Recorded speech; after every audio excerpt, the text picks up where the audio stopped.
Arkadaşlar merhaba, Esra Tarifler kanalıma hoş geldiniz. Bugün yine çok güzel bir dizi karakteriyle, özellikle dünyada şöyle bir dünya çapında fav olmuş bir dizinin karakteriyle geldim. Addams karakteri, Wednesday hatta Addams karakteriyle karşınızdayım arkadaşlar. Çok fazla talep olmuştu. Çok da tatlı, çok güzel bir bebek olduğunu düşünüyorum arkadaşlar. Tarif tasarım bana ait, şöyle çok fazla yapılan bebek vardı. Ben özellikle her zaman karakterlerin dizilerdeki resimlerini alarak arkadaşlar benzetmeye çalışıyorum. Şunu söylemek istiyorum. Kafa tarifini arkadaşlar Elçin bebekten yaptım ben. Elçin bebeğin kafa tarifine giderek arkadaşlar kafanın tarifini oradan yapabilirsiniz. Eğer ipiniz kalınsa şunu söylemek istiyorum. Elçin bebekte 9 sık iğne bir arttırmaya kadar geldik ya. Siz 8 sık iğne bir arttırmalı kısma kadar yapıp ondan sonra 15 sıra kadar düz örün. Ben o şekilde yaptım. Biraz ipim kalındı. Ama eğer ki ipiniz ince ise aynı birebir tarifi uygulayabilirsiniz. Azaltmaya geçince de bu sefer eğer 8 sık iğne bir arttırmaya kadar yaptıysanız 8 sık iğne bir azaltmadan başlayın.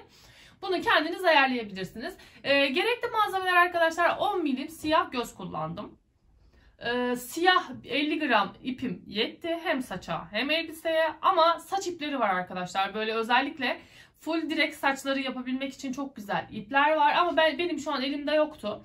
Daha çok böyle gece çalışmayı sevdiğim için elimde çok fazla malzeme yokken elimdeki malzemeleri değerlendirerek yaptım. Ama çok da güzel olduğunu düşünüyorum. Saç yapımını arkadaşlar saç ekim videom var. Ona bakarak yapabilirsiniz ama şöyle ben zaten peruk yaptım. Peruğun yapılışını da tarif ettim. Önce peruğun önlerine şöyle kakül olarak saçı diktim. Sonrasında yanlara doğru saçları ekerek iki yandan perik yaptım ve sonra perikleri bu şekilde yukarıda toplayarak aynı dediğim gibi Addams'ın dizideki dans ettiği karakterin saçına bakarak aynı bu şekilde yaptım. El karakterinin de arkadaşlar yani şu omuzundaki eli de arkadaşlar tarifini gösterdim ama bunu herhangi bir parmakla el olarak yapabilirsiniz. Şöyle yakınlaştırarak göstermek istiyorum size. Bebeğimiz 30 santimetre boyunda oldu. Ben kafa kısmına 50 gram ip yetti arkadaşlar. Hatta arttı bile, gövde ve kafa için 50 gram ip yetip arttı. Ele de yetti.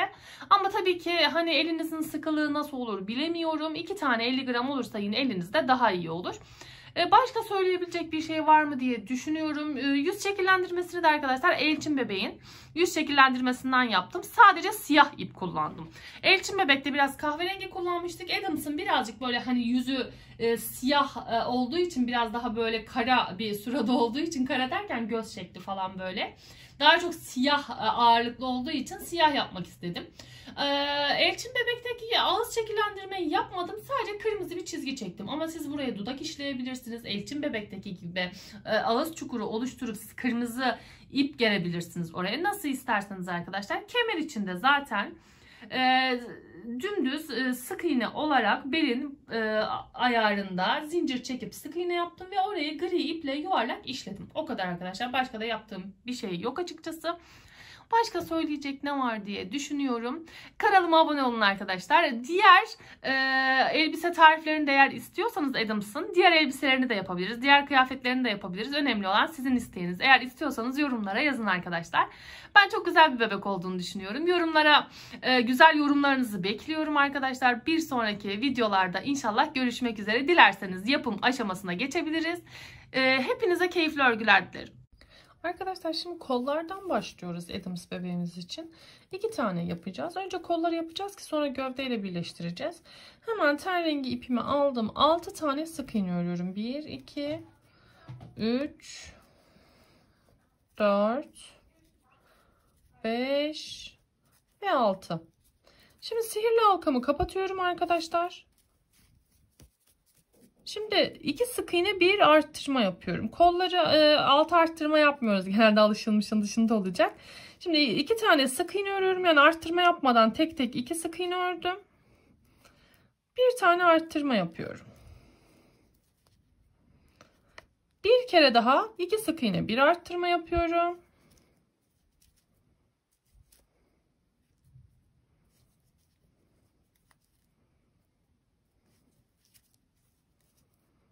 Şu an 8 adet sık iğnemiz var arkadaşlar. 2 sık iğne, bir artırmayı yaptık. 8 adet sık iğnemiz var. Şimdi 3 sık iğne, bir artırma yapıyorum. 1 2 arttırıyorum.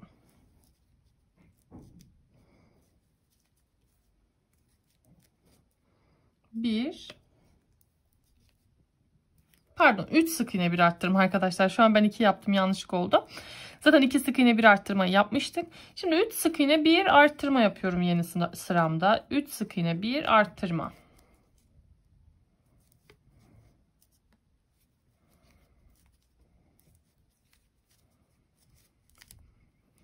İki kere 3 sık iğne bir arttırmayı tekrarlamış olduk.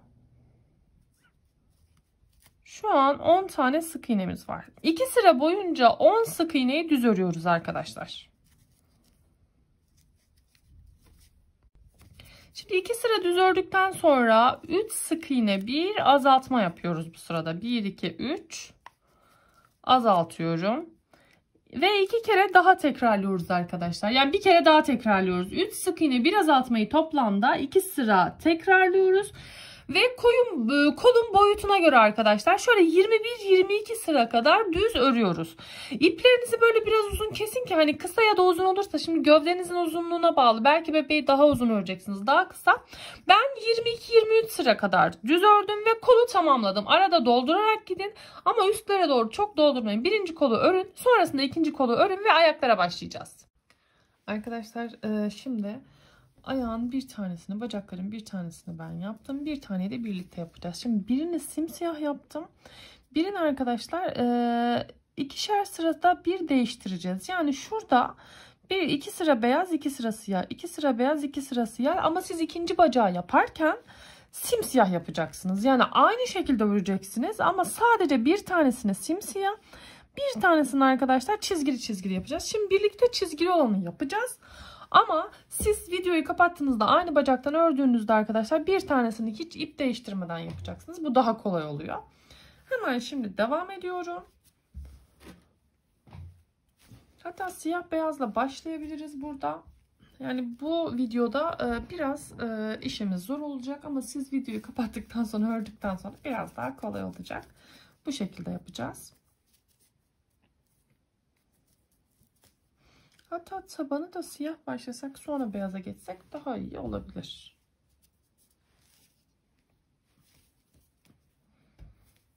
Ya da beyazdan başlayacağım. Geçtim. Siz nasıl istiyorsanız arkadaşlar onu yapın. Şu an tamamen doğaçlama çalıştığım için inanın bir anda aklıma ne geliyorsa. Sizler arkadaşlar tamamen istediğiniz gibi yapın lütfen. Şimdi zincir çekiyorum. 8 tane zincir çekiyorum.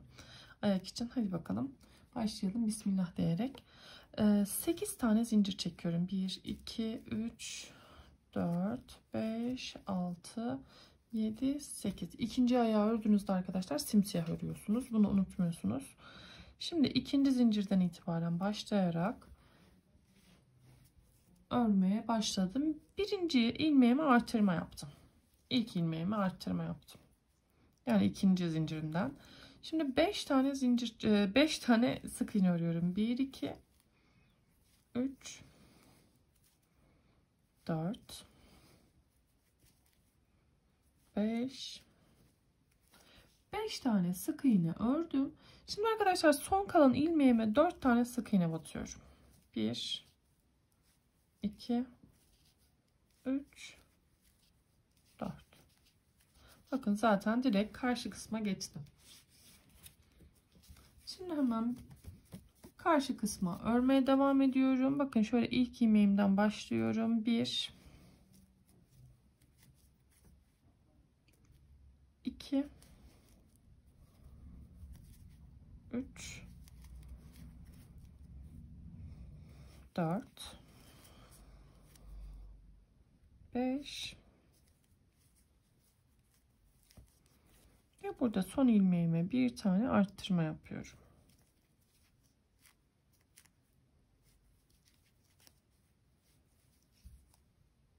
Şu an 18 tane sık iğnemiz olması gerekiyor arkadaşlar. Sayın lütfen.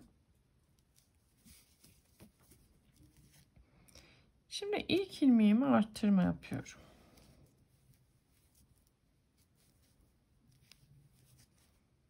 İkinci ilmeğime de arttırma yapıyorum. Şimdi 6 tane sık iğneyi düz örüyorum. 1 2 3 4 5 6. Şimdi 3 tane arttırma yapıyorum arda arda. Birinci arttırma, ikinci arttırma ve üçüncü arttırma. Şimdi düz devam ediyorum. 6 tane sık iğne örüyorum. 1 2 3 4 5 6. Son bir tane ilmeğim kalıyor. Ona da arttırma yapıyorum. Şu an 24 adet sık iğnemiz var. Hatta şurada artık bir ip değiştirme yapalım. Şöyle son ilmeğimde. Burada arkadaşlar isterseniz ilmek kaydırma yapabilirsiniz ama burada zaten değişik alacalı bulacalı bir çorap yapmak istediğimiz için burada ip değişiminin belli olması hiç önemli değil. Aksine yapmak istediğimizi sanki orijinalmiş gibi gösterecektir. Burada hemen ip değiştiriyorum.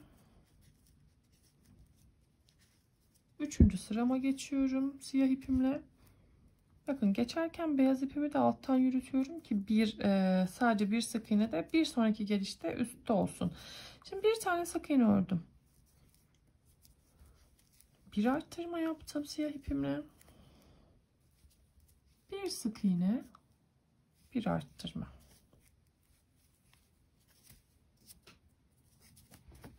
Şimdi 7 tane sık iğne örüyorum.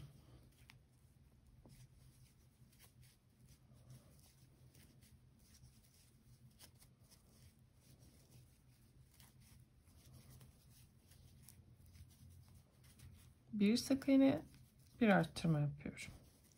7 sık iğneden sonra tekrar bir sık iğne, bir arttırma.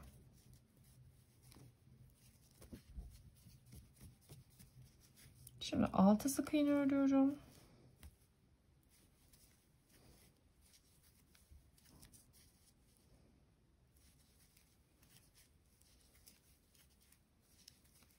Bir tane arttırma örüyorum. Şimdi bir sık iğne, bir arttırma. Bir sonraki sırama geçiyorum. Bakın bir sonraki sıraya geçerken arkadaşlar ilk yaptığım sık iğnede beyazı üste alıyorum ki bir sonraki dönüşte ipimi değiştirirken zorluk yaşamayayım diye arkadaşlar. Şöyle yalnız şöyle yapacağım. Bu sırayı blok olarak öreceğim. Yani ilmeğin arka lobundan öreceğim bir sıra. Şu an toplamda 30 tane sık iğnem var. 1 2 3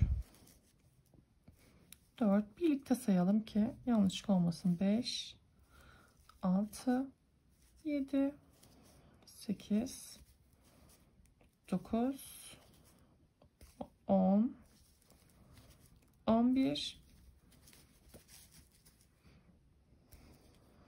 12 13 14 15 16 17 18 19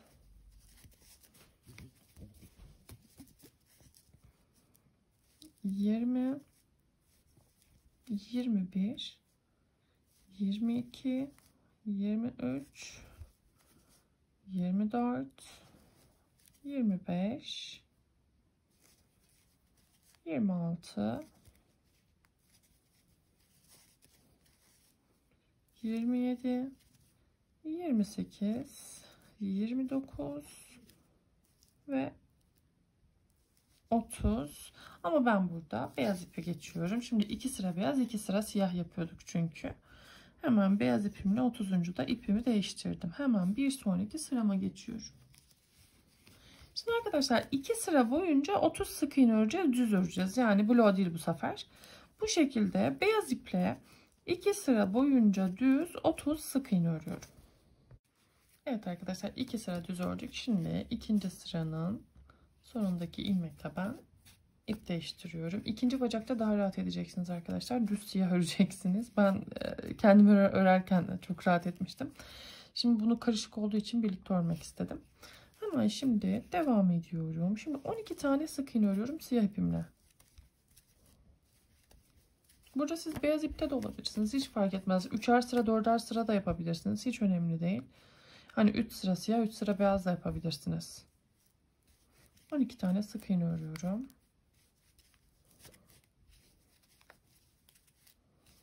...12 tane sık iğne ördükten sonra azaltma yapıyorum. Birinciyi yaptım. İkinciyi yaptım. Ard arda azaltmalar.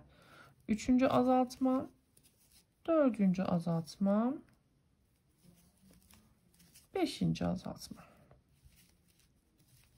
Şimdi kalan ilmeklerimi düz örüyorum. 1, 2, 3, 4, 5, 6, 7, 8.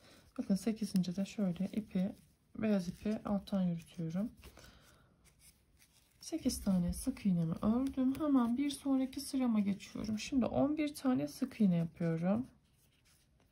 Yine beyaz ipimi alıyorum yukarı çıkartmak için. Çünkü birazdan onunla değişim yapacağım. Bir tane ördüm. 2, 3. sık iğnem. Yeni sıramdayım. 4, 5, 6, 7,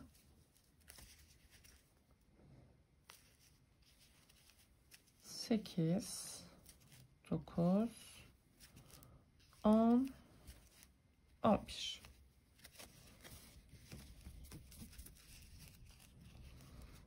Bir tane ördükten sonra azaltmaya başlıyorum. 4 tane arda arda azaltma. 1, 2, 3 ve 4. Evet, 11 sık iğne ördük. 4 tane arda arda azaltma yaptık. Şimdi kalan ilmekleri düz örüyorum bu sırada. 6 tane ilmeğim kalacak.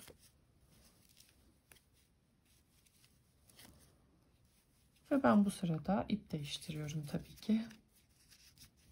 Şimdi birazdan doldurma işlemi de yapacağım. Hemen bir sonraki sırama geçtim. Yeni sıramda şöyle siyah ipimi bir tığın üstünden geçiriyorum. Bir tane ördüm. Beyazla 2, 3, toplamda 10 tane öreceğiz. 4, 5, 6, 7, 8, 9 ve 10. Şimdi bir azaltma yaptım. İkinci azaltmamı yapıyorum ve üçüncü azaltmam. Kalan ilmekleri düz örüyorum. 1, 2, 3, 4 ve 5. Şimdi biraz doldurma işlemi yapalım arkadaşlar. Sonra devam edeceğiz.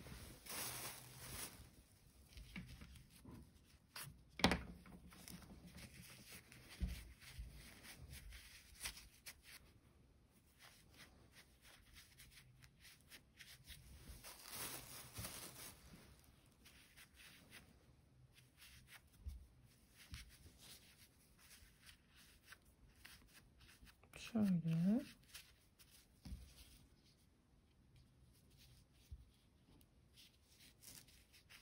Beyaz ipim biraz daha kalın olduğu için herhalde daha büyük gibi durdu ama hiç önemli değil benim için. Şimdi hemen, daha doğrusu daha küçülecek biraz ayak. Bunu az doldurmuş olabilirim. Şimdi bir sonraki sırama geçiyorum. İşaretçimi bir üste koyuyorum.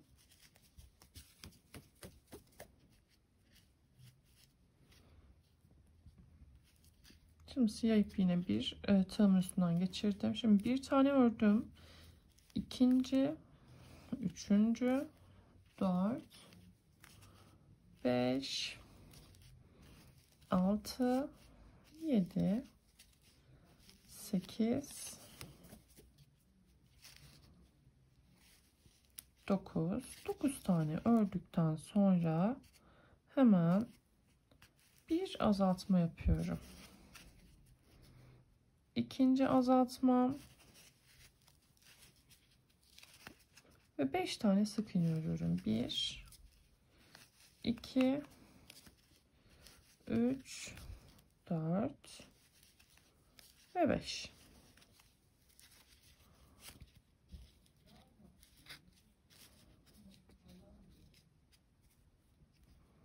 Şimdi bir sonraki sırama geçiyorum. Şimdi hemen bir sonraki sırama geçiyorum. Burada ip değiştirmem gerekiyor artık.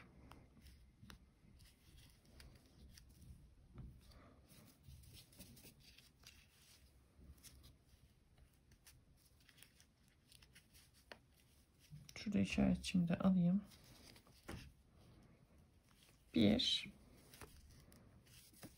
2, 3, 4, 5, 6, 7, 8. Şöyle hemen bir tane daha örüyorum. 9. Bakın arkadaşlar, tam şurada 1, 2, 3 tane olanı birden çekeceğiz. Yani üçlü azaltma yapacağız. Bir ilmek aldım. İkinci ilmekten aldım. Üçüncü ilmekten aldım. Hep ön lopları alıyoruz. Ve bir kere de çektim, azalttım. Ve kalan ilmekleri düz örüyorum. 1, 2, 3, 4. Şu an kaç sık iğnem var? 1, 2, 3, 4, 5, 6, 7, 8, 9, 10, 11, 12, 13. 13 mü 14 mü? Hemen ona bakacağım. Tekrar siyah olduğu için çok gözükmedi. 1, 2, 3, 4, 5, 6, 7, 8, 9, 10, 11, 12, 13, 14. Şimdi bir azaltma daha yapacağım burada.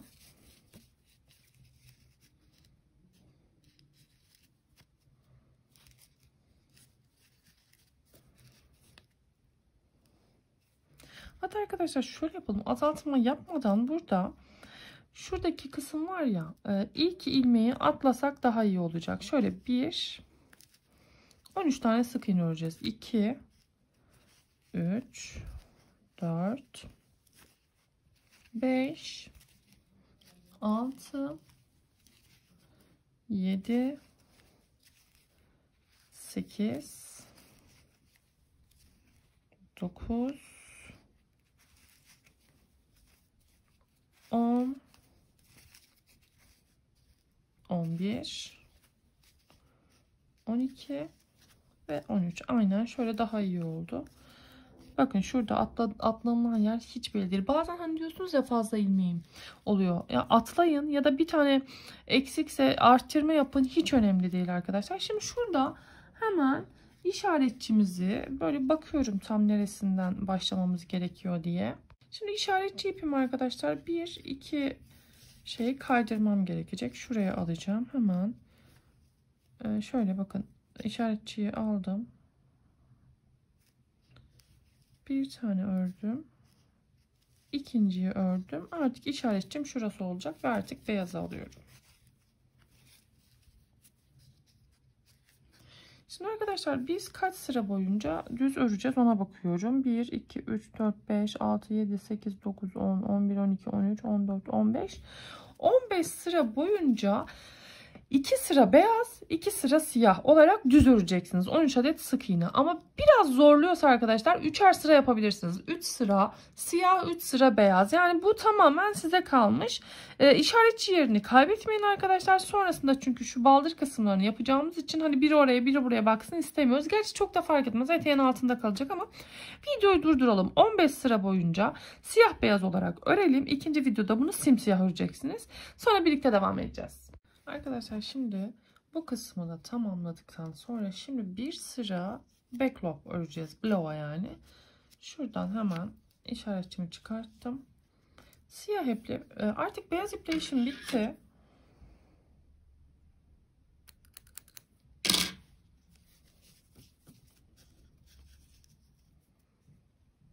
Şimdi ilmeğin arka lobundan alarak toplamda 13 tane örüyorum ve artık ten rengi ipime geçeceğim.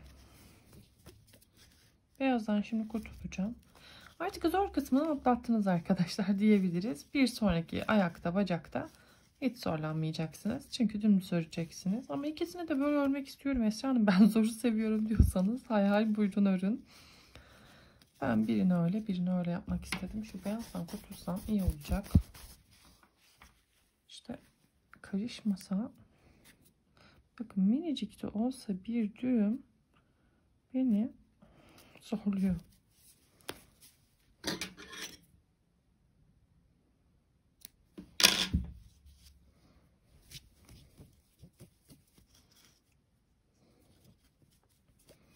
Bunu sonra bağlayacağım içeride kestiğim ipi. Şimdi ilmeğin arka lobundan olacak şekilde ördük. Doldurma işlemini de çok güzel yapın ama şurada ben ten rengi ipime geçiyorum. Artık siyahla da işim bitmiş oluyor.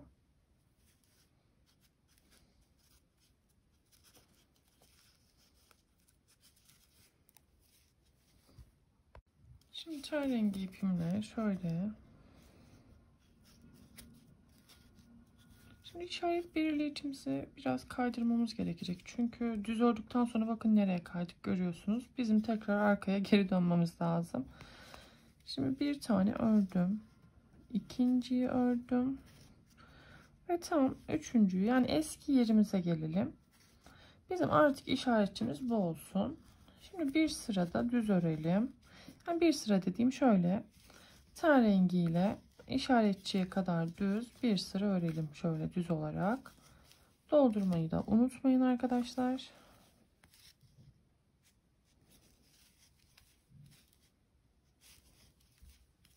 Artık siyahla da işim bittiği için onu da keseceğim. Artık fazla iplerden kurtulalım. Dümdüz ten rengiyle devam edelim. Burada dikkat edin, ip değiştirdiğiniz için fazla sık iğneniz çıkmasın. Toplamda 13 sık iğne ile devam ediyoruz. Şimdi yeni sırama geldim ve artık fazla iplerden kurtuluyoruz.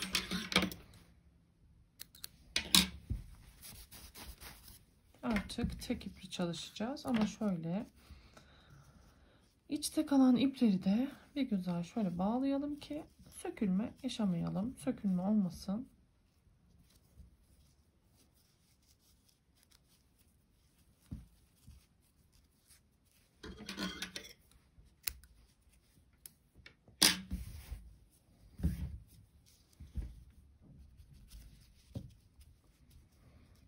Şimdi devam ediyorum örmeye.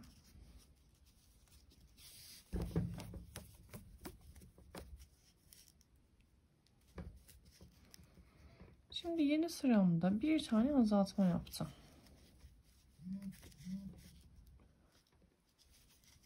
Düz örüyorum. 1 2 3 4 5 6 7 8 9 ve son iki ilmeğimi de azaltma yaparak bitiriyorum.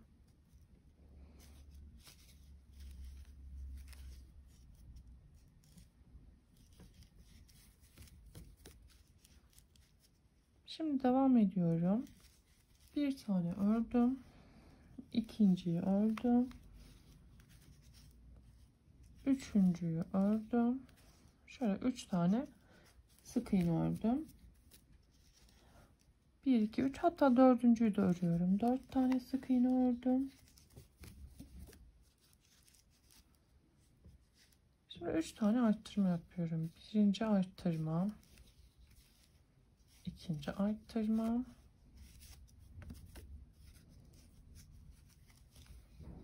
üçüncü arttırma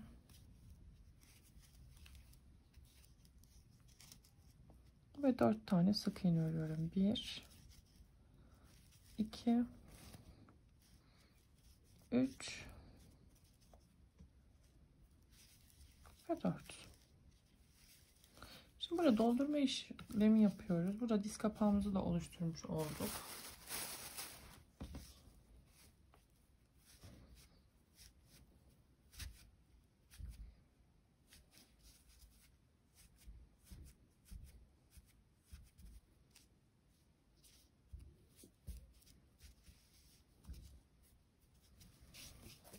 Devam ediyorum örmeye. Arada şöyle yapın ki arkadaşlar, şöyle düzgün olsun ayak kısmı.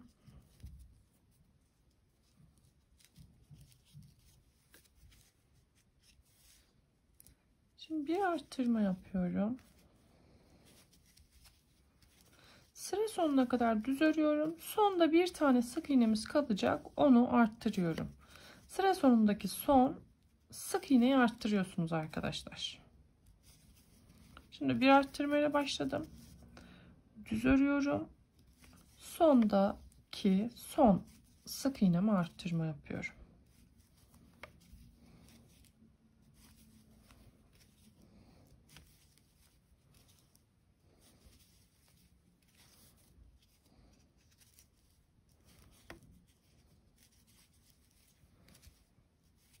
Son ilmeğimi arttırdım.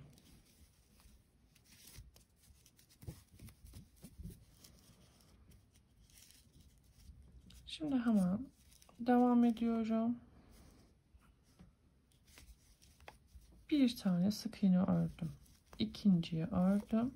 Üçüncüyü ördüm. Şimdi azaltma yapıyorum. 5 tane azaltma. Diz kapağındaki azaltmayı yapıyorum. 1 2 3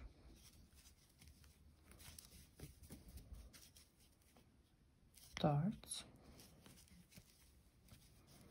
ve 5.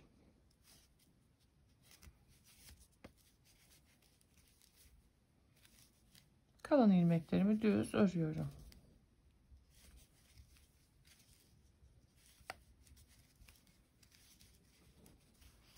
Burada doldurabilirsiniz yavaş yavaş. Şimdi bir artırma ile başlıyorum.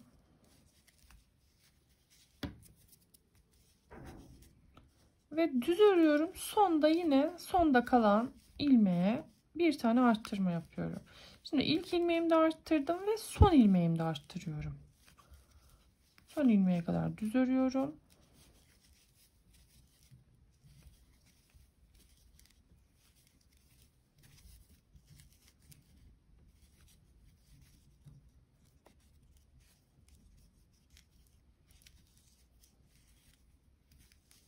Bakın son sık iğnemde arttırıyorum. Şimdi biraz doldurma işlemi yapalım.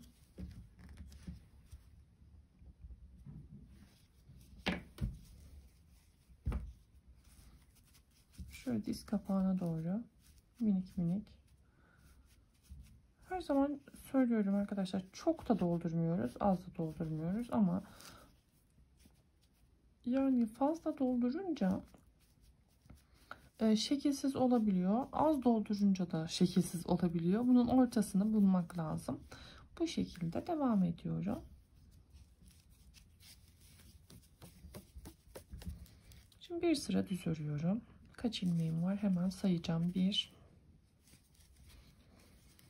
2 3 4 5 6 7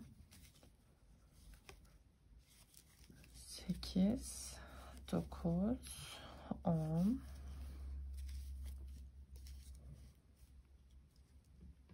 11 12 ve 13. Yine 13 tane ilmeğim var.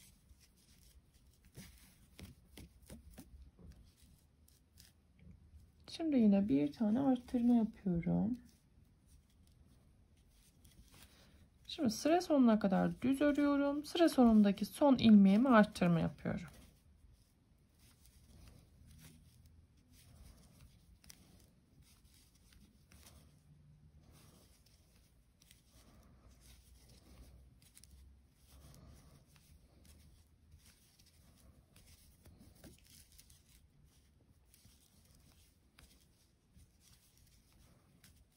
son ilmeğimi artırma yapıyorum.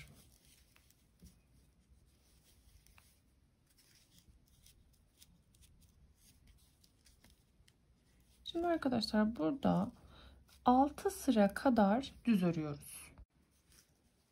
Evet arkadaşlar, şimdi 6 sıra boyunca düz ördük. Şimdi bir tane arttırma yapıyorum. Bacak boyunu uzun istiyorsanız arkadaşlar 2-3 sıra daha fazla düz örebilirsiniz.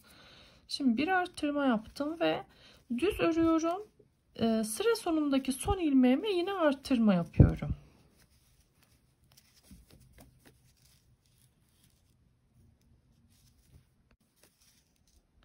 Şimdi devam ediyorum. Bir arttırma. Düz ördükten sonra yeni sırama geçtim. 1, 2, 3 tane sık iğne örüyorum. Bir arttırma yapıyorum. Ve geri kalan ilmeklerimi düz örüyorum. Sıra sonuna kadar. Sonrasında arkadaşlar 2 sıra daha düz örüyoruz. Yani bu sırayı bitirdikten sonra 2 sıra düz. Evet, 2 sırada düz ördük. Şimdi hemen yeni sırama geçiyorum. 2 tane sık iğne örüyorum. Bir tane arttırıyorum. Devam ediyorum düz örme. 1, 2, 3 ve 4. Bir tane daha arttırıyorum. Ve kalan ilmekleri düz örüyorum. Sonrasında arkadaşlar bir sırada düz örüyoruz ve birinci bacağı bitiriyoruz arkadaşlar. Siz şimdi ipi kesiyorsunuz. İkinci ayakta ikinci bacağı örüyorsunuz. İkincisinde ipi kesmeyeceksiniz arkadaşlar. Birleştirmeyi yapacağız. Dediğim gibi diğerini simsiyah yapabilirsiniz ya da ikisini aynı yapın, nasıl isterseniz. Şimdi siz diğer bacağı da örün, sonra gövdeye başlayacağız.